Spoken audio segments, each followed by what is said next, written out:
Estamos felizes de estar na casa do Senhor. Abra a palavra do Senhor em Mateus, capítulo 25.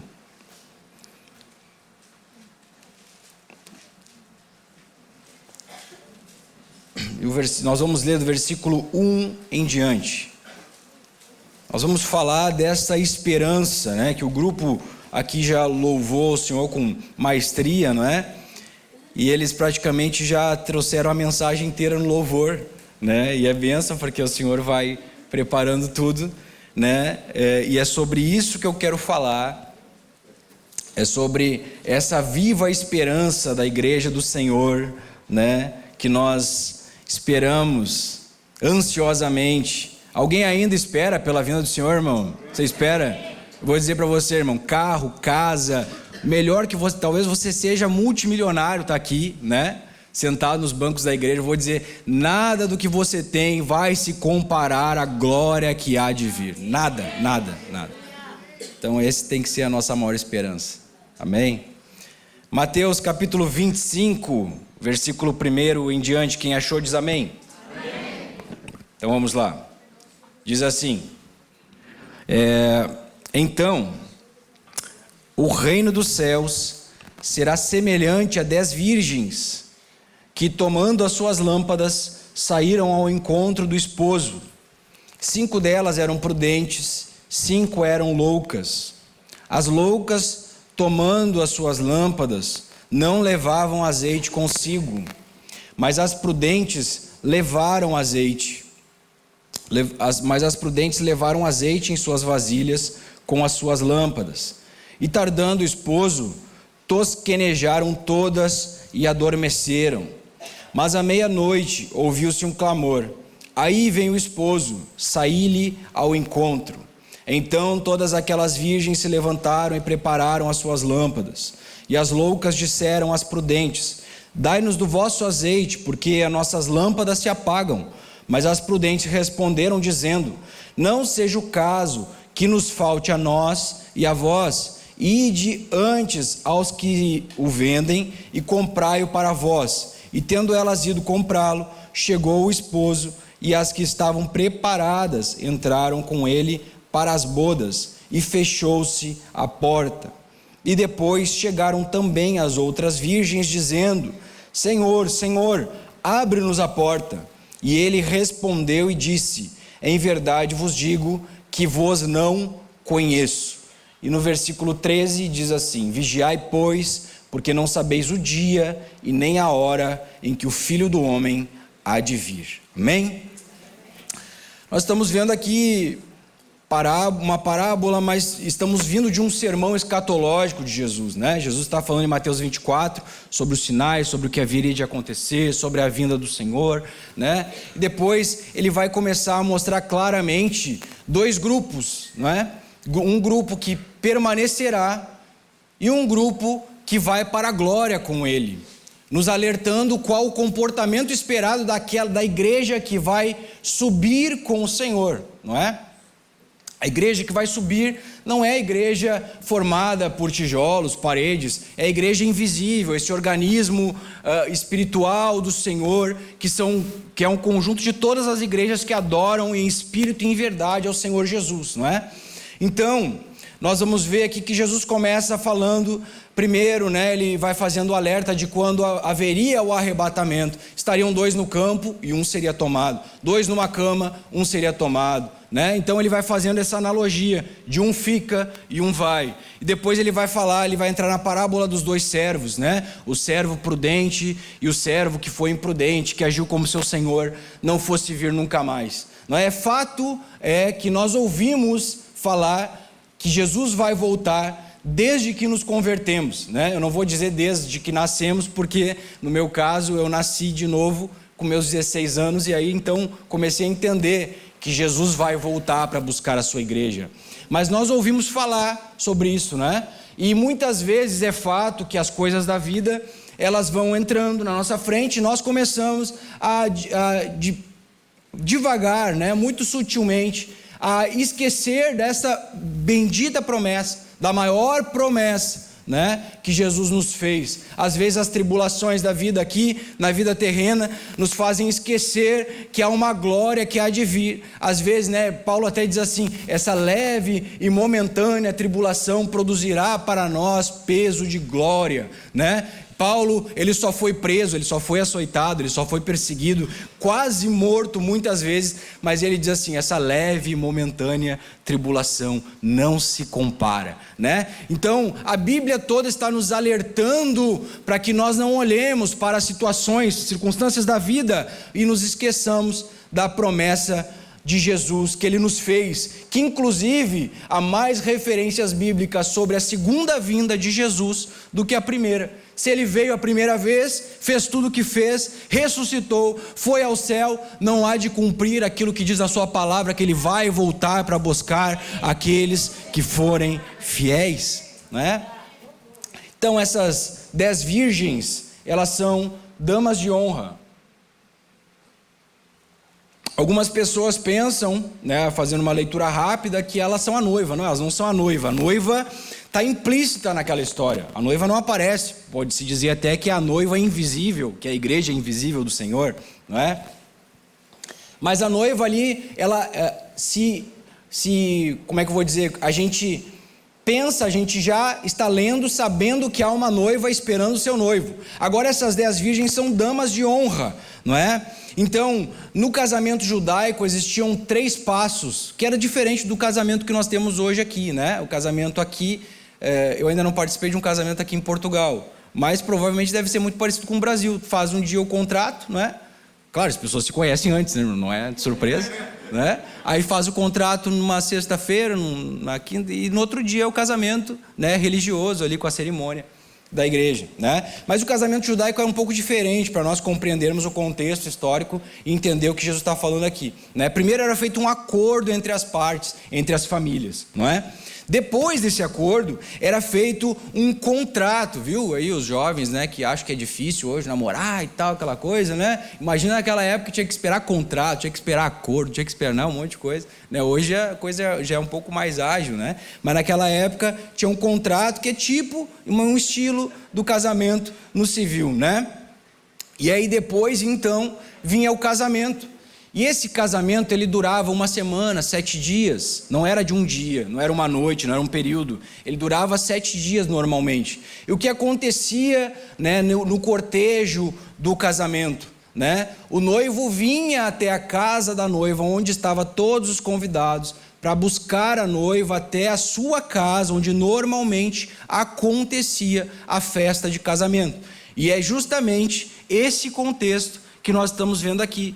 As 10 virgens, a noiva e os convidados estão nesta casa, na casa da noiva, aguardando a vinda do noivo para então entrar para uma festa de 7 dias, né? O detalhe importante aqui é que todas elas, para os irmãos perceberem como isso se trata de nós que esperamos o Senhor, todas as 10 virgens que nós lemos aqui, tanto as nécias, as loucas, como as prudentes, todas elas eram virgens. Isso é um ponto importante nós observarmos, porque isso fala de castidade, de santidade, de separação. Todas elas estavam separadas e todas elas estavam esperando o noivo. Preste atenção nisso. Todas elas estavam na expectativa da vinda do noivo. Qual era a função delas dentro da festa do casamento? Elas tinham que preparar a noiva.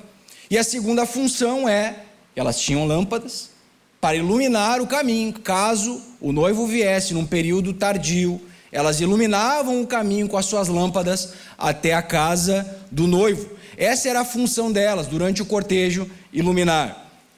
Mas nós vamos ver agora que a Bíblia começa a nos mostrar a característica entre as prudentes e as loucas. Lá no versículo 3 vai dizer que as loucas tinham lâmpadas, mas não tinham azeite.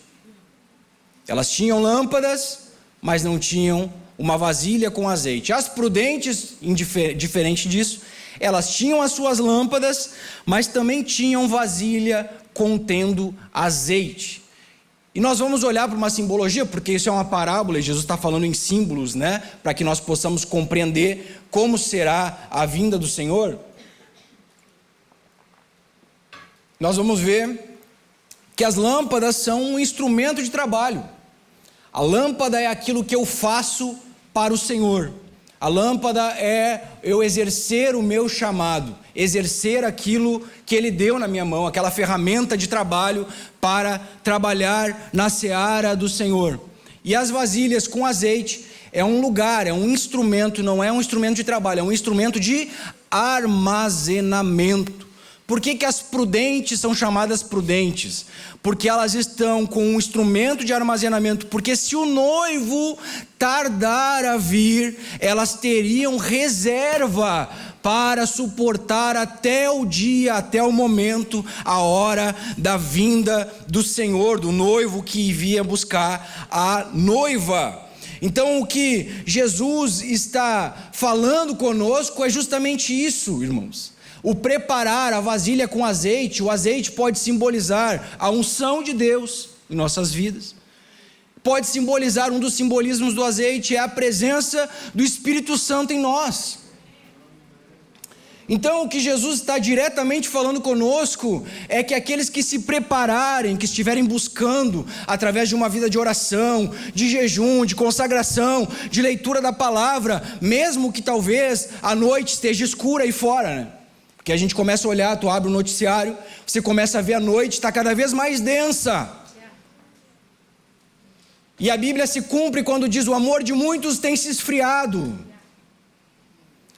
Quizá até muitas vezes, muitos de nós, da igreja do Senhor, temos esfriado, esquecido das promessas do Senhor, já não oramos mais, já não buscamos mais ao Senhor, já não lemos a sua palavra e já não temos mais reserva.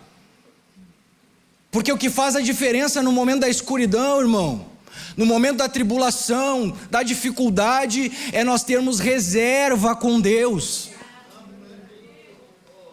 E agora o que vai acontecer é que, tardando o noivo, todas elas dormiram, todas elas, prudentes e loucas.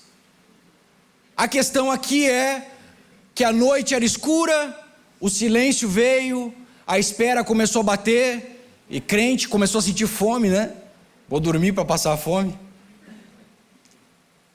O noivo não vem mais, não é possível, ele não vai mais vir, né? Quem sabe alguém até já chegou para a noiva e disse: ó, noiva, desiste desse negócio aí, porque ele não vai vir mais.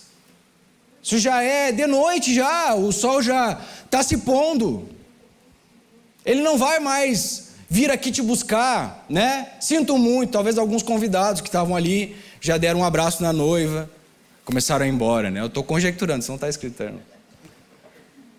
Talvez alguns convidados já disseram: não, eu vou me embora daqui porque esse negócio vai demorar é muito. E todas, mas aí diz que as 10 virgens estavam ali, esperando, mas todas dormiram.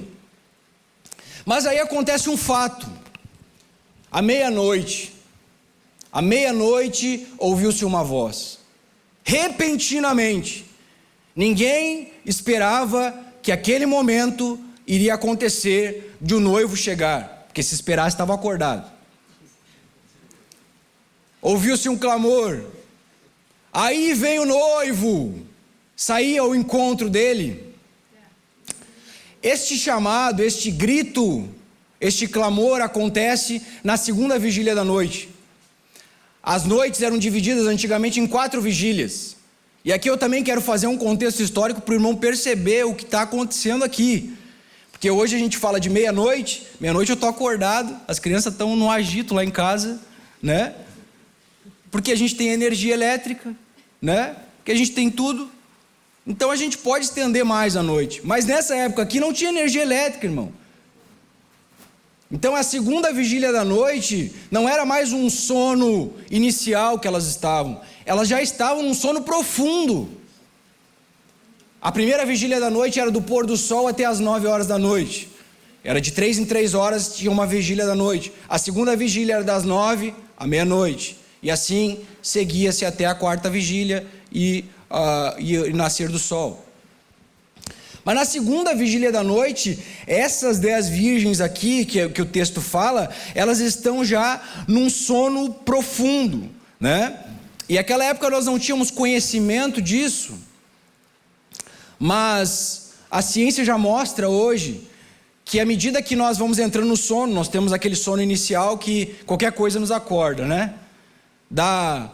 O bebê grita do berço, desperta. Alguém abre a porta, acorda, né? Porque a gente está num sono inicial, o cérebro ainda está em atividade e ele começa, ainda está com seus sentidos muito aguçados, né? Os nossos sentidos, olfato, paladar, audição, né?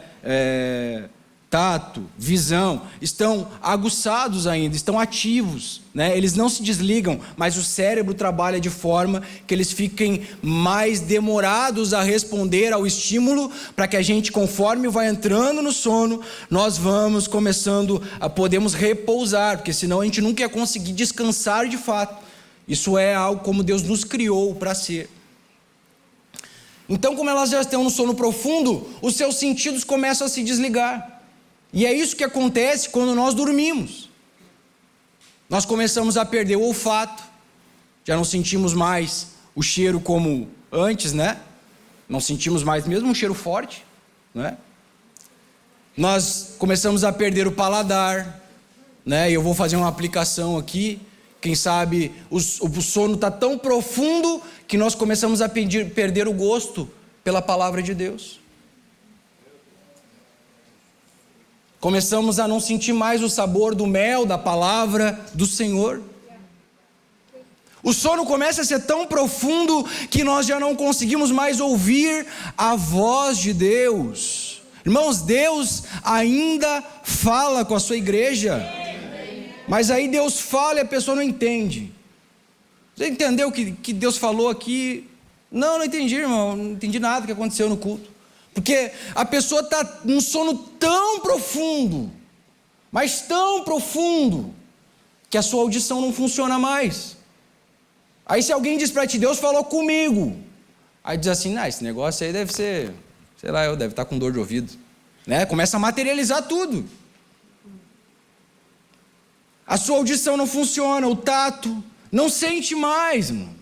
Vem na casa do Senhor, louva o Senhor, um grupo abençoado desse louva o Senhor, tu não sente nada, não consegue mais derramar uma lágrima na presença do Senhor, não sente nada se movendo dentro de ti, chamado Espírito Santo de Deus, irmão. É impossível nós estarmos na casa de oração, no momento da adoração, do louvor, da palavra, e não sentirmos a presença do Senhor. Quem sabe você entrou aqui, eu não senti nada ainda, irmão. Então começa a observar como está a tua vida espiritual, porque talvez você esteja num sono profundo.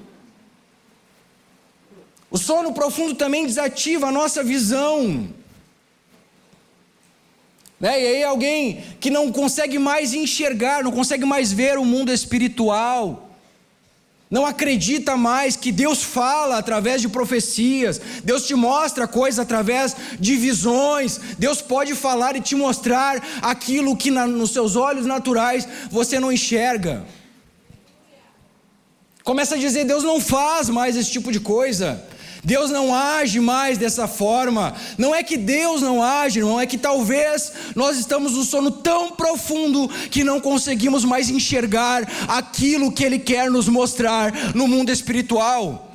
E para você que talvez duvida disso, saiba pela palavra de Deus que existe um mundo espiritual muito ativo, lutando contra a minha e a tua vida, tentando nos afastar da redenção eterna, tentando nos tirar do caminho, da verdade e da vida, que é o nosso Senhor e Salvador Jesus Cristo. Mas se você veio aqui nessa manhã, entrou nessas portas, é porque o Espírito Santo de Deus te trouxe aqui, e Ele quer te levar para o caminho, Ele quer te levar para Cristo. Jesus está aqui de braços abertos, irmão, para te receber. A porta ainda está aberta. Mas à medida que o sono mata a visão, nós vamos ver a profecia de Joel falando a respeito da descida do Espírito.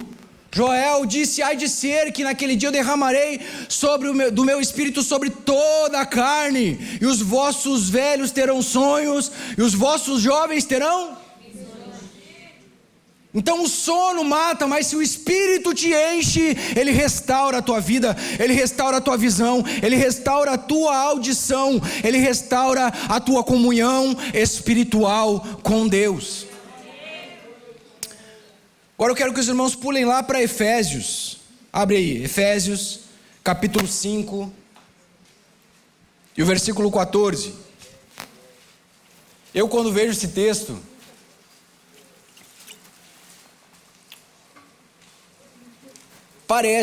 eu gosto de pensar, que Paulo está a pensar na parábola das 10 virgens. Você já vai entender por quê. Efésios 5, do capítulo 14, do 14 em diante. Os irmãos acharam? Amém? Amém. Diz assim: pelo que diz, desperta, ó tu que dormes. Olha os termos que ele vai usar, irmãos. Levanta-te dentre os mortos, e Cristo te esclarecerá. Primeiro, Paulo está fazendo uma analogia entre o sono espiritual e a morte espiritual. Paulo está dizendo: você que está a dormir, desperta, ó tu que dormes, levanta-te dentre os mortos. No 15, portanto, vede prudentemente como andais, não como nécios, mas como sábios.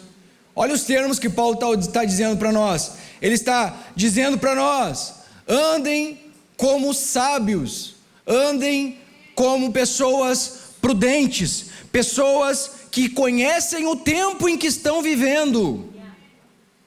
Porque isso é importante, irmão. Essa é a diferença entre uma prudência e uma pessoa que é nécia.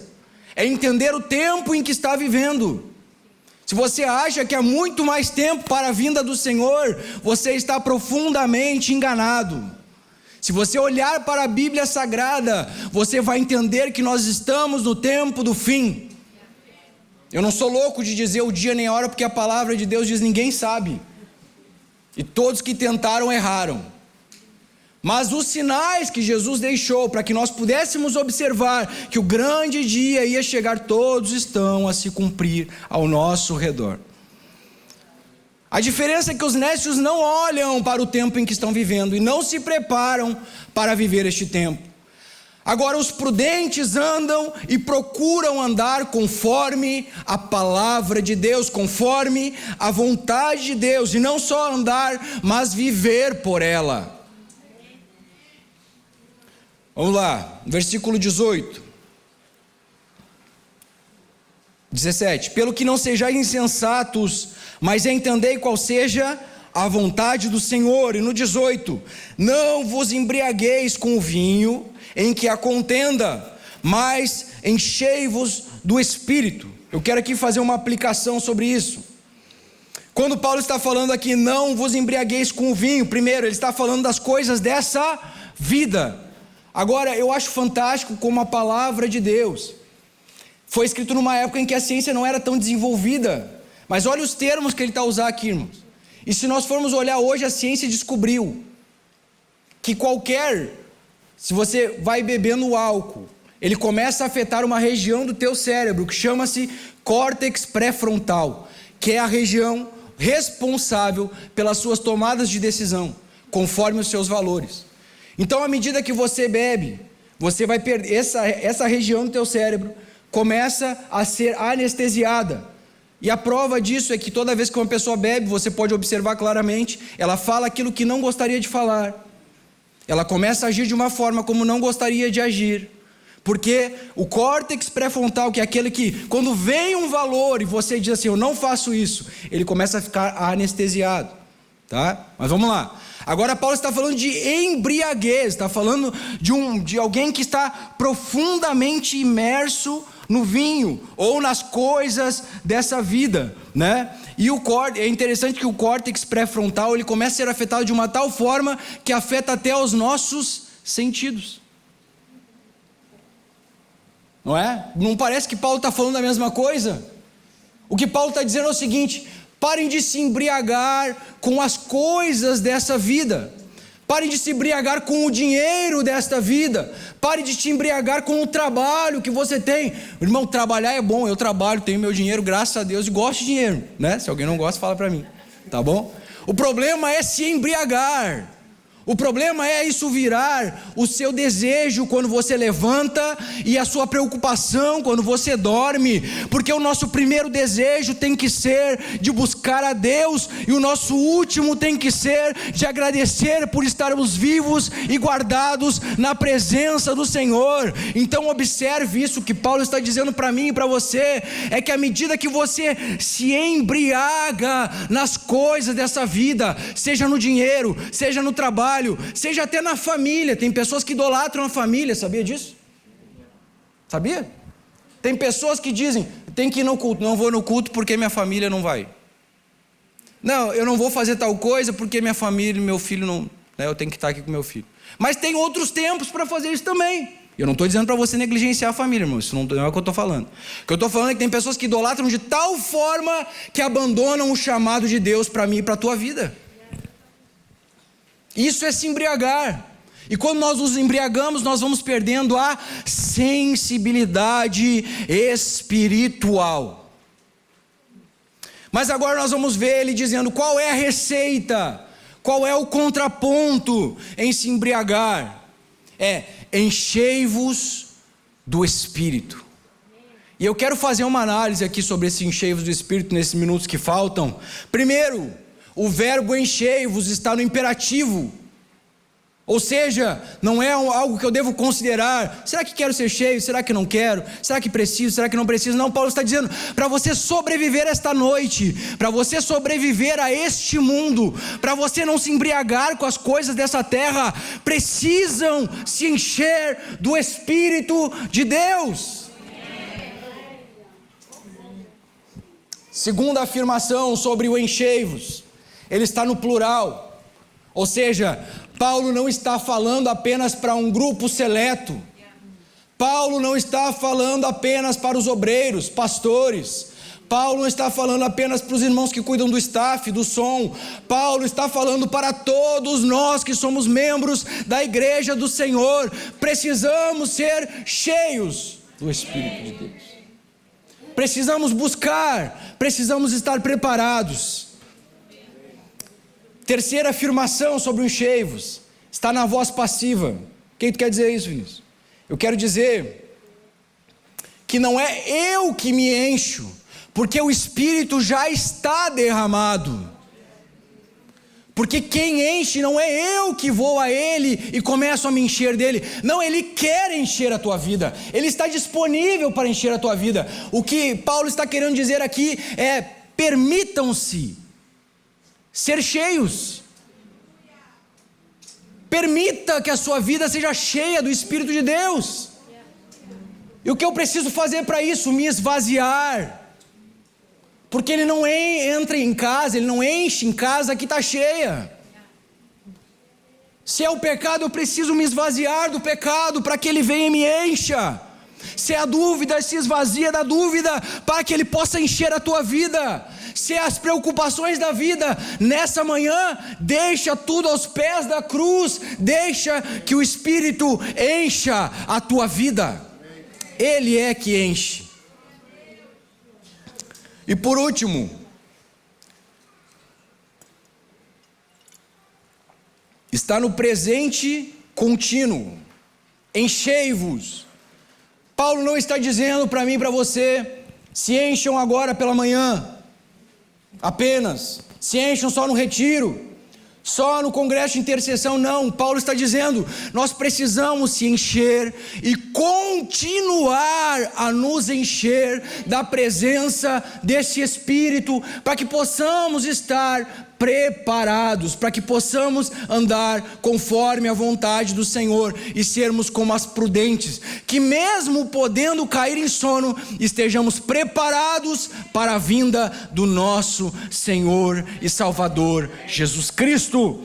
Então, irmãos, permita ser cheio, assim como uma criança. Agora eu tô com o meu miúdo lá a aprender a caminhar.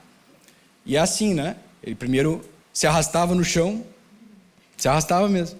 Daí a gente pensou em botar alguma coisa para aproveitar para limpar o chão, porque ele se arrastava. Depois ele começou a engatinhar. E depois de engatinhar ele começou a dar os primeiros passos e caía.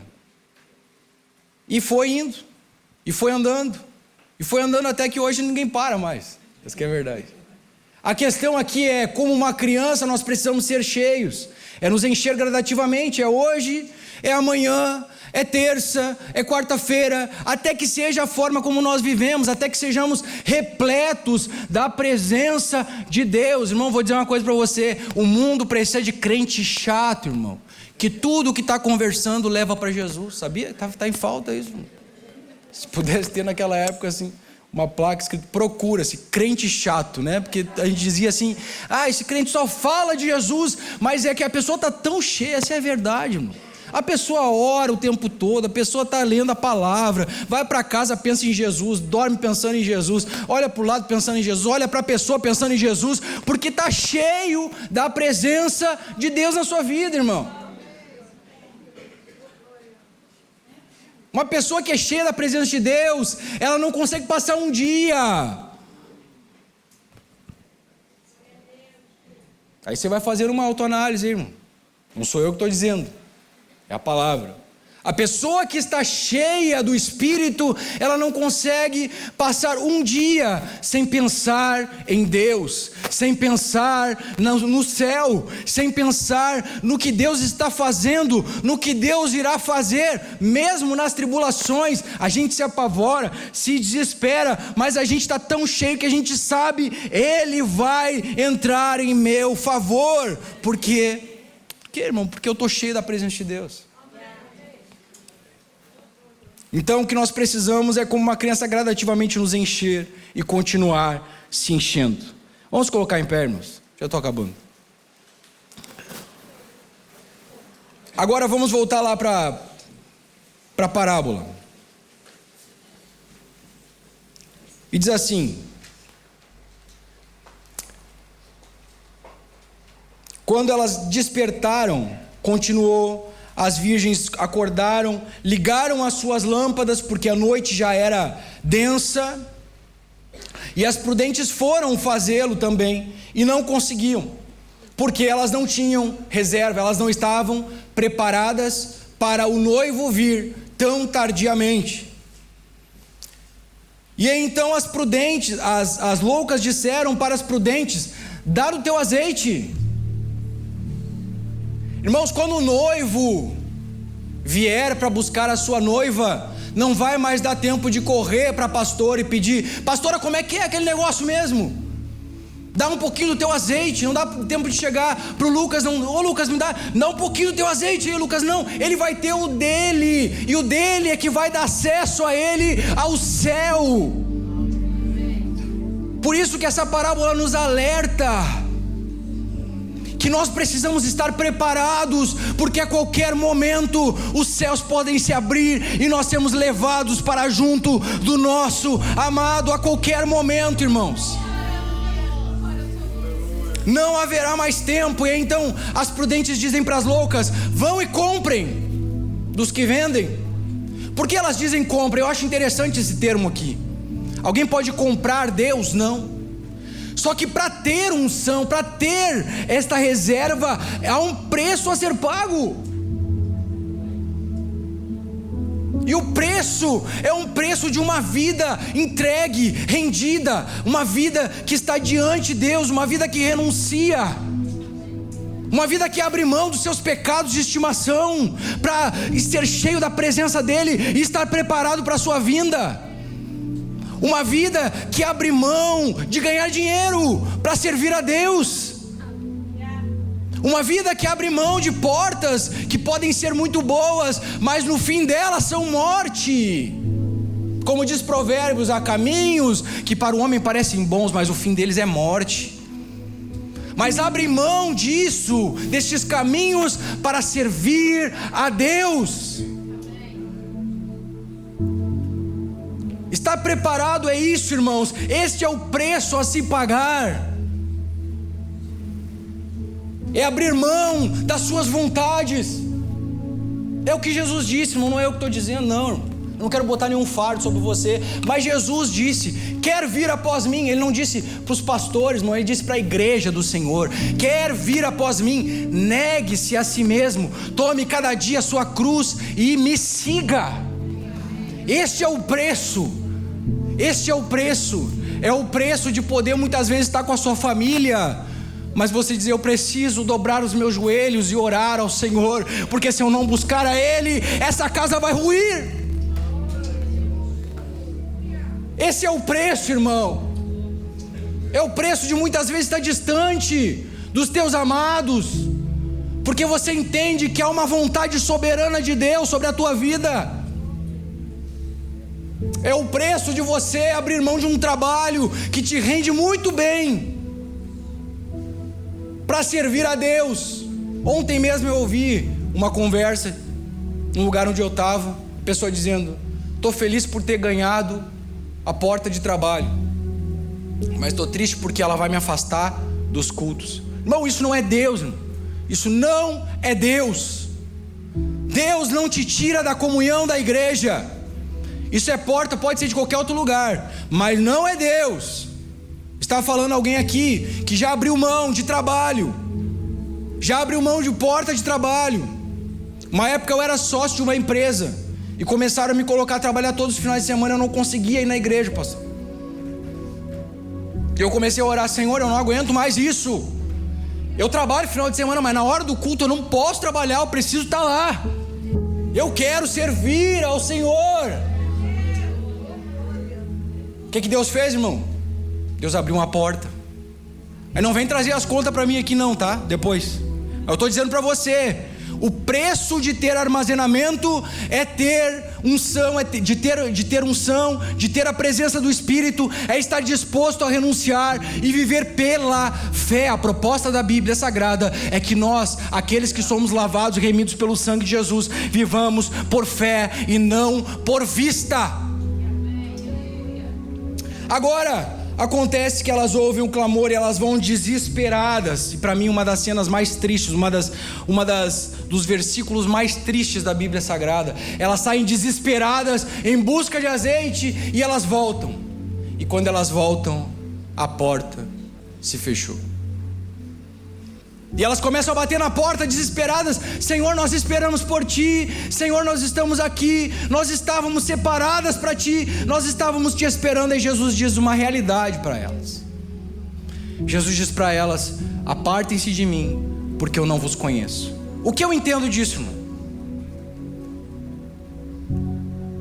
É que elas conheciam a noiva, estavam com a noiva, elas estavam até nos grupos de WhatsApp da noiva, participavam das reuniões da noiva, participavam dos eventos da noiva, mas elas não tinham relacionamento com o noivo. Elas não conheciam o noivo, elas conheciam apenas a noiva. E quando elas batem a porta, Jesus diz: eu não vos conheço.